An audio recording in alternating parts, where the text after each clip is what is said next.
Deutéronome, chapitre 29. Voici les paroles de l'alliance que l'Éternel ordonna à Moïse de traiter avec les enfants d'Israël au pays de Moab, outre l'alliance qu'il avait traitée avec eux à Horeb. Moïse convoqua tout Israël et leur dit : Vous avez vu tout ce que l'Éternel a fait sous vos yeux dans le pays d'Égypte, à Pharaon, à tous ses serviteurs et à tout son pays, les grandes épreuves que tes yeux ont vues, ses miracles et ses grands prodiges. Mais jusqu'à ce jour, l'Éternel ne vous a pas donné un cœur pour comprendre, des yeux pour voir, des oreilles pour entendre. Je t'ai conduit pendant 40 années dans le désert. Tes vêtements ne se sont point usés sur toi, et ton soulier ne s'est point usé à ton pied. Vous n'avez point mangé de pain, et vous n'avez bu ni vin ni liqueur forte, afin que vous connussiez que je suis l'Éternel votre Dieu. Vous êtes arrivés dans ce lieu. Sihon, roi de Hesbon, et Og, roi de Basan, sont sortis à notre rencontre pour nous combattre, et nous les avons battus. Nous avons pris leur pays, et nous l'avons donné en propriété aux Rubénites, aux Gadites, et à la moitié de la tribu des Manassites. Vous observerez donc les paroles de cette alliance et vous les mettrez en pratique afin de réussir dans tout ce que vous ferez. Vous vous présentez aujourd'hui devant l'Éternel votre Dieu, vous tous, vos chefs de tribu, vos anciens, vos officiers, tous les hommes d'Israël, vos enfants, vos femmes, et l'étranger qui est au milieu de ton camp, depuis celui qui coupe ton bois jusqu'à celui qui puise ton eau. Tu te présentes pour entrer dans l'alliance de l'Éternel ton Dieu, dans cette alliance contractée avec serment, et que l'Éternel ton Dieu traite en ce jour avec toi, afin de t'établir aujourd'hui pour son peuple et d'être lui-même ton Dieu, comme il te l'a dit et comme il l'a juré à tes pères, Abraham, Isaac et Jacob. Ce n'est point avec vous seuls que je traite cette alliance contractée avec serment. Mais c'est avec ceux qui sont ici parmi nous, présents en ce jour devant l'Éternel notre Dieu, et avec ceux qui ne sont point ici parmi nous en ce jour. Vous savez de quelle manière nous avons habité dans le pays d'Égypte, et comment nous avons passé au milieu des nations que vous avez traversées. Vous avez vu leurs abominations et leurs idoles, le bois et la pierre, l'argent et l'or, qui sont chez elles. Qu'il n'y ait parmi vous ni homme, ni femme, ni famille, ni tribu, dont le cœur se détourne aujourd'hui de l'Éternel notre Dieu pour aller servir les dieux de ces nations-là. Qu'il n'y ait point parmi vous de racines qui produisent du poison et de l'absinthe. Que personne, après avoir entendu les paroles de cette alliance contractée avec serment, ne se glorifie dans son cœur et ne dise « J'aurai la paix quand même je suivrai les penchants de mon cœur, et que j'ajouterai l'ivresse à la soif. » L'Éternel ne voudra point lui pardonner. Mais alors la colère et la jalousie de l'Éternel s'enflammeront contre cet homme, toutes les malédictions écrites dans ce livre reposeront sur lui, et l'Éternel effacera son nom de dessous les cieux. L'Éternel le séparera, pour son malheur, de toutes les tribus d'Israël selon toutes les malédictions de l'alliance écrites dans ce livre de la loi. Les générations à venir, vos enfants qui naîtront après vous, et l'étranger d'une terre lointaine, à la vue des plaies et des maladies dont l'Éternel aura frappé ce pays, à la vue du soufre, du sel, de l'embrasement de toute contrée, où il n'y aura ni semence ni produit, ni aucune herbe qui croisse, comme au bouleversement de Sodome, de Gomorrhe, d'Adma et de Tseboïm, que l'Éternel détruisit dans sa colère et dans sa fureur. Toutes les nations diront : Pourquoi l'Éternel a-t-il ainsi traité ce pays ? Pourquoi cette ardente, cette grande colère ? Et l'on répondra : C'est parce qu'ils ont abandonné l'alliance contractée avec eux par l'Éternel, le Dieu de leur père, lorsqu'il les fit sortir du pays d'Égypte. C'est parce qu'ils sont allés servir d'autres dieux et se prosterner devant eux, des dieux qu'ils ne connaissaient point et que l'Éternel ne leur avait point donnés en partage. Alors la colère de l'Éternel s'est enflammée contre ce pays, et il a fait venir sur lui toutes les malédictions écrites dans ce livre. L'Éternel les a arrachés de leur pays avec colère, avec fureur, avec une grande indignation, et il les a jetés sur un autre pays comme on le voit aujourd'hui. Les choses cachées sont à l'Éternel notre Dieu, les choses révélées sont à nous et à nos enfants, à perpétuité, afin que nous mettions en pratique toutes les paroles de cette loi.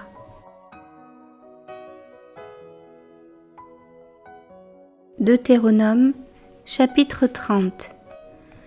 Lorsque toutes ces choses t'arriveront, la bénédiction et la malédiction que je mets devant toi, si tu les prends à cœur au milieu de toutes les nations chez lesquelles l'Éternel ton Dieu t'aura chassé, si tu reviens à l'Éternel ton Dieu et si tu obéis à sa voix de tout ton cœur et de toute ton âme, toi et tes enfants, selon tout ce que je te prescris aujourd'hui, alors l'Éternel ton Dieu ramènera tes captifs et aura compassion de toi. Il te rassemblera encore du milieu de tous les peuples chez lesquels l'Éternel ton Dieu t'aura dispersé. Quand tu serais exilé à l'autre extrémité du ciel, l'Éternel ton Dieu te rassemblera de là, et c'est là qu'il t'ira chercher. L'Éternel ton Dieu te ramènera dans le pays que possédaient tes pères, et tu le posséderas. Il te fera du bien et te rendra plus heureux que tes pères. L'Éternel ton Dieu circoncira ton cœur et le cœur de ta postérité. Et tu aimeras l'Éternel ton Dieu de tout ton cœur et de toute ton âme, afin que tu vives. L'Éternel ton Dieu fera tomber toutes ces malédictions sur tes ennemis, sur ceux qui t'auront haï et persécuté. Et toi tu reviendras à l'Éternel, tu obéiras à sa voix, et tu mettras en pratique tous ces commandements que je te prescris aujourd'hui. L'Éternel ton Dieu te comblera de bien en faisant prospérer tout le travail de tes mains, le fruit de tes entrailles, le fruit de tes troupeaux et le fruit de ton sol, car l'Éternel prendra de nouveau plaisir à ton bonheur, comme il prenait plaisir à celui de tes pères. Lorsque tu obéiras à la voix de l'Éternel, ton Dieu, en observant ses commandements et ses ordres écrits dans ce livre de la loi, lorsque tu reviendras à l'Éternel ton Dieu de tout ton cœur et de toute ton âme. Ce commandement que je te prescris aujourd'hui n'est certainement point au-dessus de tes forces et hors de ta portée. Il n'est pas dans le ciel pour que tu dises « Qui montera pour nous au ciel et nous l'ira chercher ? Qui nous le fera entendre afin que nous le mettions en pratique ? Il n'est pas de l'autre côté de la mer pour que tu dises « Qui passera pour nous de l'autre côté de la mer et nous l'ira chercher ? Qui nous le fera entendre afin que nous le mettions en pratique ?» C'est une chose au contraire qui est tout près de toi, dans ta bouche et dans ton cœur afin que tu la mettes en pratique. Vois, je mets aujourd'hui devant toi la vie et le bien, la mort et le mal. Car je te prescris aujourd'hui d'aimer l'Éternel ton Dieu, de marcher dans ses voies et d'observer ses commandements, ses lois et ses ordonnances afin que tu vives et que tu multiplies, et que l'Éternel ton Dieu te bénisse dans le pays dont tu vas entrer en possession. Mais si ton cœur se détourne, si tu n'obéis point, et si tu te laisses entraîner à te prosterner devant d'autres dieux et à les servir, je vous déclare aujourd'hui que vous périrez, que vous ne prolongerez point vos jours dans le pays dont vous allez entrer en possession après avoir passé le Jourdain.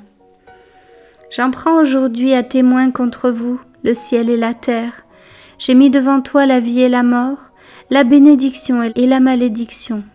Choisis la vie afin que tu vives, toi et ta postérité, pour aimer l'Éternel ton Dieu, pour obéir à sa voix et pour t'attacher à lui, car de cela dépend ta vie et la prolongation de tes jours, et c'est ainsi que tu pourras demeurer dans le pays que l'Éternel a juré de donner à tes pères, Abraham, Isaac et Jacob.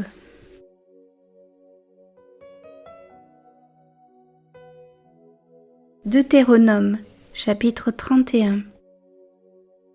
Moïse adressa encore ces paroles à tout Israël Aujourd'hui, leur dit-il, je suis âgé de 120 ans.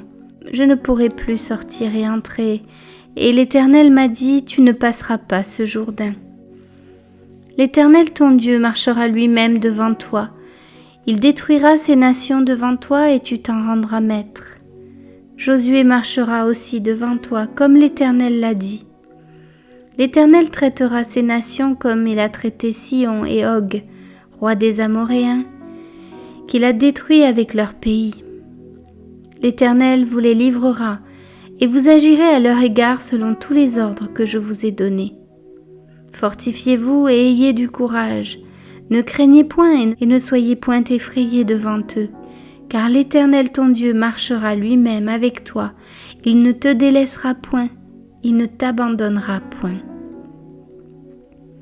Moïse appela Josué et lui dit en présence de tout Israël, « Fortifie-toi et prends courage, car tu entreras avec ce peuple dans le pays que l'Éternel a juré à leur père de leur donner, et c'est toi qui les en mettras en possession. L'Éternel marchera lui-même devant toi, il sera lui-même avec toi, il ne te délaissera point, il ne t'abandonnera point. Ne crains point et ne t'effraie point. » Moïse écrivit cette loi et il la remit au sacrificateur, fils de Lévi, qui portait l'arche de l'alliance de l'Éternel, et à tous les anciens d'Israël. Moïse leur donna cet ordre. Tous les 7 ans, à l'époque de l'année du relâche, à la fête des tabernacles, quand tout Israël viendra se présenter devant l'Éternel ton Dieu, dans le lieu qu'il choisira, tu liras cette loi devant tout Israël en leur présence.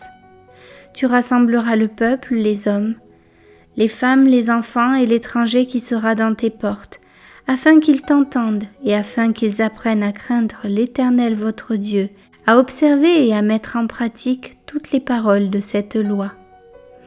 Et leurs enfants qui ne la connaîtront pas l'entendront, et ils apprendront à craindre l'Éternel votre Dieu, tout le temps que vous vivrez dans le pays dont vous prendrez possession, après avoir passé le Jourdain. L'Éternel dit à Moïse, « Voici, le moment approche où tu vas mourir. Appelle Josué et présentez-vous dans la tente d'assignation. Je lui donnerai mes ordres. » Moïse et Josué allèrent se présenter dans la tente d'assignation, et l'Éternel apparut dans la tente dans une colonne de nuée, et la colonne de nuée s'arrêta à l'entrée de la tente. L'Éternel dit à Moïse, « Voici, tu vas être couché avec tes pères, et ce peuple se lèvera et se prostituera après les dieux étrangers du pays au milieu duquel il entre. Il m'abandonnera, et il violera mon alliance que j'ai traitée avec lui. En ce jour-là, ma colère s'enflammera contre lui. Je les abandonnerai, et je leur cacherai ma face. Il sera dévoré. Il sera la proie d'une multitude de maux et d'afflictions, et alors il dira, « N'est-ce point parce que mon Dieu n'est pas au milieu de moi que ces maux m'ont atteint? Et moi, je cacherai ma face en ce jour-là, à cause de tout le mal qu'il aura fait en se tournant vers d'autres dieux. » Maintenant, écrivez ce cantique. Enseigne-le aux enfants d'Israël, mets-le dans leur bouche, et que ce cantique me serve de témoin contre les enfants d'Israël. Car je mènerai ce peuple dans le pays que j'ai juré à ses pères de lui donner, pays où coule le lait et le miel. Il mangera, se rassasiera, s'engraissera, puis il se tournera vers d'autres dieux et les servira. Il me méprisera et violera mon alliance. Quand alors il sera atteint par une multitude de maux et d'afflictions, ce cantique qui ne sera point oublié et que la postérité aura dans la bouche, déposera comme témoin contre ce peuple.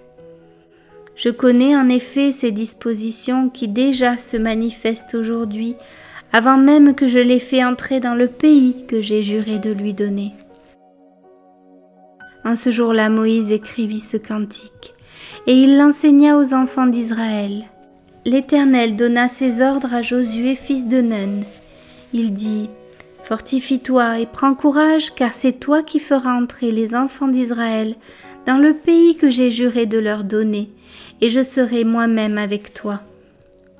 Lorsque Moïse eut complètement achevé d'écrire dans un livre les paroles de cette loi, il donna cet ordre aux Lévites qui portaient l'arche de l'alliance de l'Éternel. Prenez ce livre de la loi et mettez-le à côté de l'arche de l'alliance de l'Éternel votre Dieu, et il sera là comme témoin contre toi. Car je connais ton esprit de rébellion et la roideur de ton cou. Si vous êtes rebelles contre l'Éternel pendant que je suis encore vivant au milieu de vous, combien plus le serez-vous après ma mort? Assemblez devant moi tous les anciens de vos tribus et vos officiers, je dirai ces paroles en leur présence et je prendrai à témoin contre eux le ciel et la terre, car je sais qu'après ma mort vous vous corromprez et que vous vous détournerez de la voie que je vous ai prescrite, et le malheur finira par vous atteindre quand vous ferez ce qui est mal aux yeux de l'Éternel au point de l'irriter par l'œuvre de vos mains. Moïse prononça dans leur entier les paroles de ce cantique en présence de toute l'assemblée d'Israël. Deutéronome, chapitre 32. Cieux, prêtez l'oreille, et je parlerai. Terre, écoute les paroles de ma bouche. Que mes instructions se répandent comme la pluie, que ma parole tombe comme la rosée, comme des ondées sur la verdure, comme des gouttes d'eau sur l'herbe. Car je proclamerai le nom de l'Éternel. Rendez gloire à notre Dieu. Il est le rocher, ses œuvres sont parfaites, car toutes ses voies sont justes. C'est un Dieu fidèle et sans iniquité, il est juste et droit. S'ils se sont corrompus, à lui n'est point la faute. La honte est à ses enfants, race fausse et perverse. Est-ce l'Éternel que vous en rendez responsable, peuple insensé et dépourvu de sagesse? N'est-il pas ton Père, ton Créateur? N'est-ce pas lui qui t'a formé et qui t'a affermi?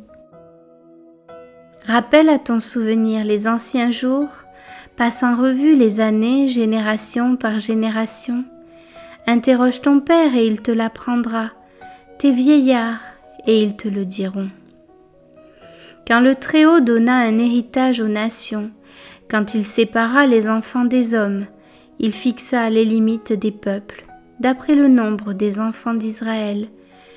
Car la portion de l'Éternel, c'est son peuple, Jacob est la part de son héritage.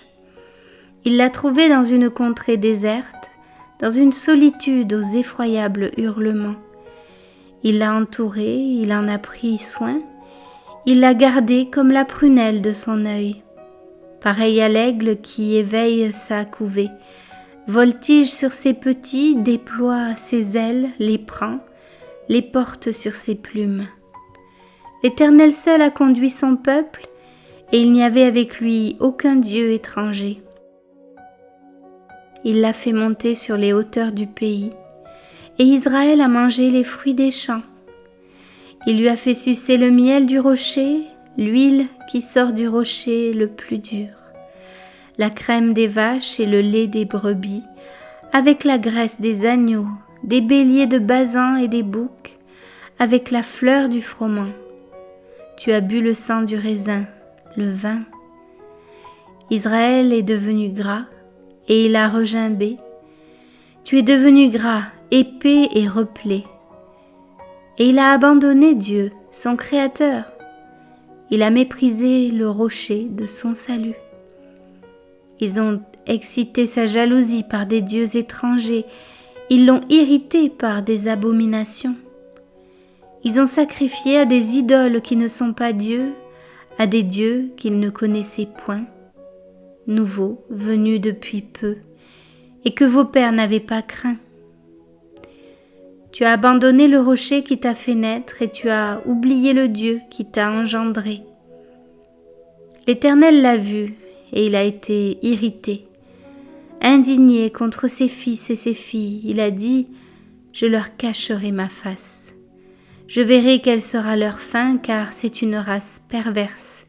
Ce sont des enfants infidèles. Ils ont excité ma jalousie par ce qui n'est point Dieu. Ils m'ont irrité par leurs vaines idoles, et moi, j'exciterai leur jalousie par ce qui n'est point un peuple, je les irriterai par une nation insensée. Car le feu de ma colère s'est allumé, et il brûlera jusqu'au fond du séjour des morts, il dévorera la terre et ses produits, il embrasera les fondements des montagnes. J'accumulerai sur eux les maux, j'épuiserai mes traits contre eux.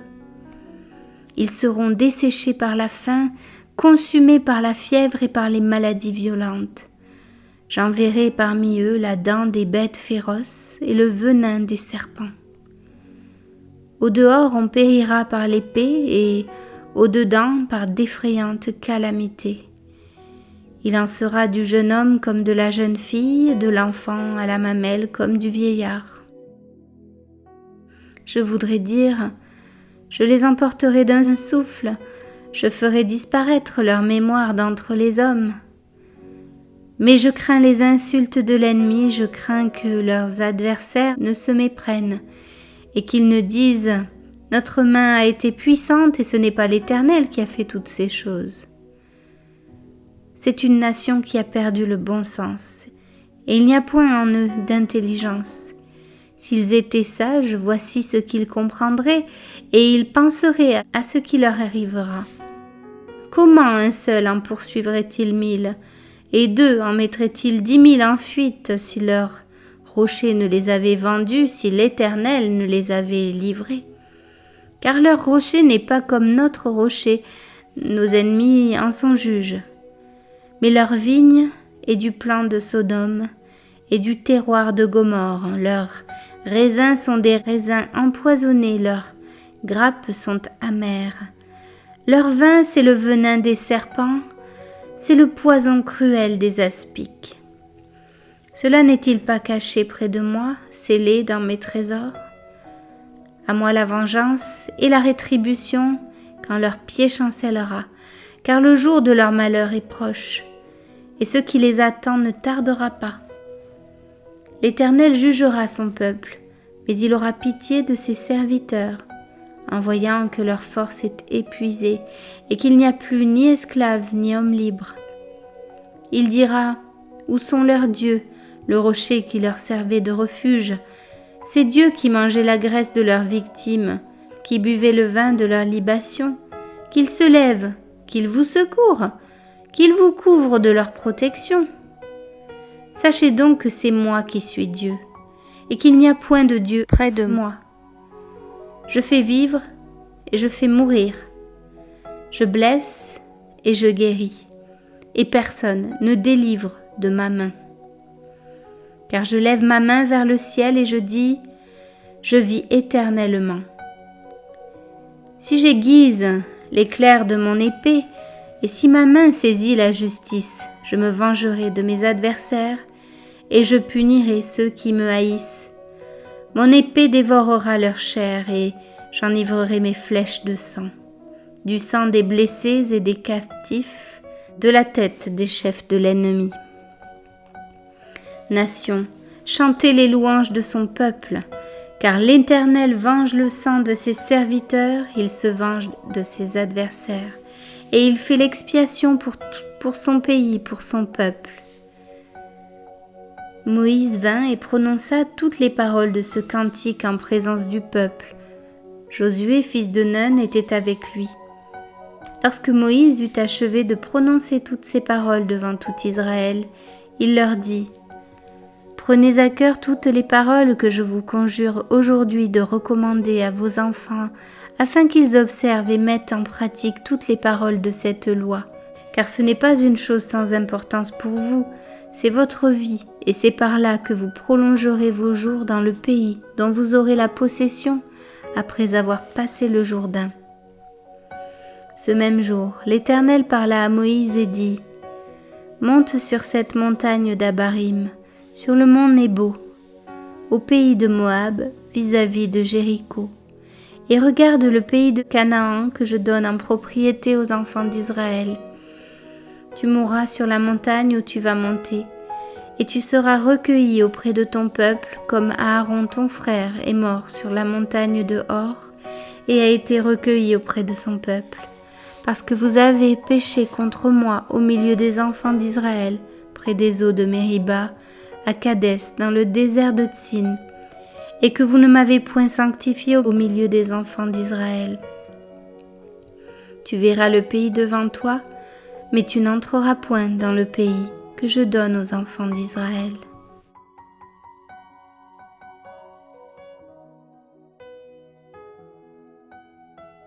Deutéronome, chapitre 33. Voici la bénédiction par laquelle Moïse, homme de Dieu, bénit les enfants d'Israël avant sa mort. Il dit : L'Éternel est venu du Sinaï, il s'est levé sur eux de Séhir. Il a resplendi de la montagne de Paran, et il est sorti du milieu des saintes myriades. Il leur a de sa droite envoyé le feu de la loi. Oui, il aime les peuples, tous ses saints sont dans ta main. Ils se sont tenus à tes pieds, ils ont reçu tes paroles. Moïse nous a donné la loi, héritage de l'assemblée de Jacob. Il était roi en Israël, quand s'assemblaient les chefs du peuple et les tribus d'Israël. Que Ruben vive et qu'il ne meure point, et que ses hommes soient nombreux. Voici sur Juda ce qu'il dit. Écoute, ô Éternel, la voix de Juda, et ramène-le vers son peuple. Que ses mains soient puissantes, et que tu lui sois en aide contre ses ennemis. Sur Lévi, il dit, les Thummim et les Urim ont été confiés à l'homme saint que tu as tenté à Massa et avec qui tu as contesté aux eaux de Mériba. Lévi dit de son père et de sa mère, je ne les ai point vus. Il ne distingue point ses frères, il ne connaît point ses enfants, car ils observent ta parole et ils gardent ton alliance. Ils enseignent tes ordonnances à Jacob et ta loi à Israël. Ils mettent l'encens sous tes narines et l'holocauste sur ton autel. Bénis sa force, ô Éternel, agrée l'œuvre de ses mains. Brise les reins de ses adversaires et que ses ennemis ne se relèvent plus. Sur Benjamin, il dit, c'est le bien-aimé de l'Éternel, il habitera en sécurité auprès de lui. L'Éternel le couvrira toujours et résidera entre ses épaules. Sur Joseph, il dit, son pays recevra de l'Éternel un signe de bénédiction, le meilleur don du ciel, la rosée, les meilleures eaux qui sont en bas, les meilleurs fruits du soleil, les meilleurs fruits de chaque mois, les meilleurs produits des antiques montagnes, les meilleurs produits des collines éternelles, les meilleurs produits de la terre et de ce qu'elle renferme. Que la grâce de celui qui apparut dans le buisson vienne sur la tête de Joseph, sur le sommet de la tête du prince de ses frères. De son taureau premier-né, il a la majesté.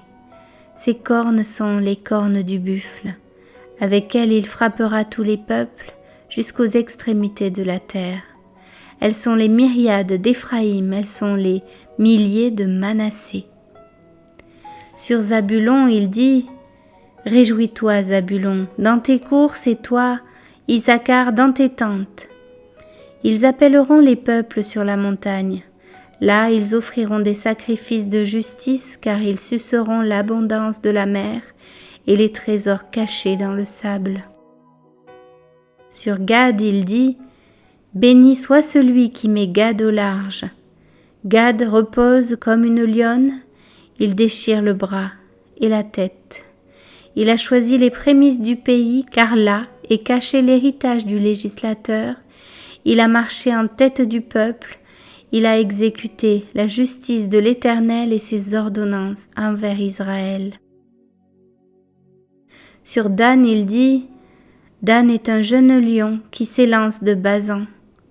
Sur Nephtali, il dit, Nephtali, rassasié de faveur et comblé de bénédictions de l'Éternel, prend possession de l'Occident et du Midi.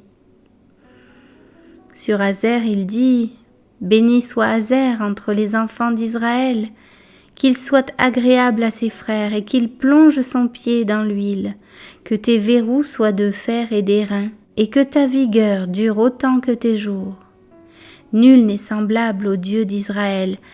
Il est porté sur les cieux pour venir à ton aide, il est avec majesté porté sur les nuées.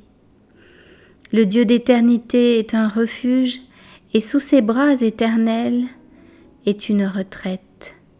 Devant toi, il a chassé l'ennemi, et il a dit « Extermine ». Israël est en sécurité dans sa demeure, la source de Jacob est à part dans un pays de blé et de moût, et son ciel distille la rosée. Que tu es heureux, Israël!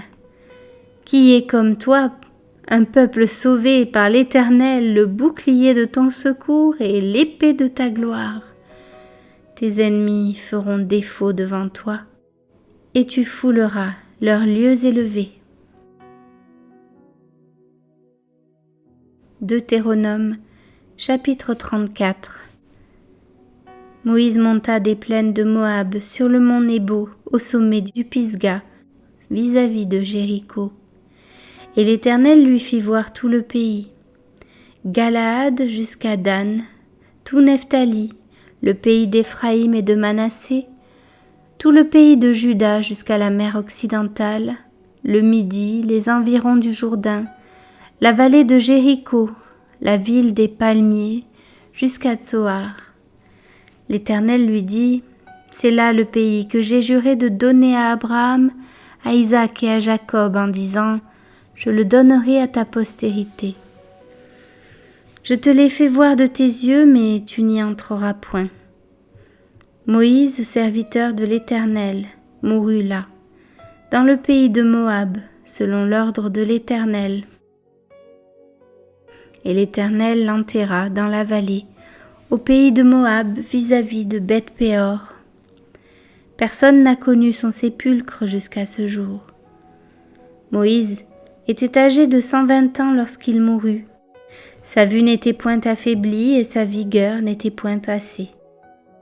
Les enfants d'Israël pleurèrent Moïse pendant 30 jours dans les plaines de Moab, et ces jours de pleurs et de deuil sur Moïse arrivèrent à leur terme. Josué, fils de Nun, était rempli de l'esprit de sagesse, car Moïse avait posé ses mains sur lui. Les enfants d'Israël lui obéirent et se conformèrent aux ordres que l'Éternel avait donnés à Moïse. Il n'a plus paru en Israël de prophète semblable à Moïse que l'Éternel connaissait face à face. Nul ne peut lui être comparé pour tous les signes et les miracles que Dieu l'envoya faire au pays d'Égypte contre Pharaon, contre ses serviteurs et contre tout son pays, et pour tous les prodiges de terreur que Moïse accomplit à main forte sous les yeux de tout Israël.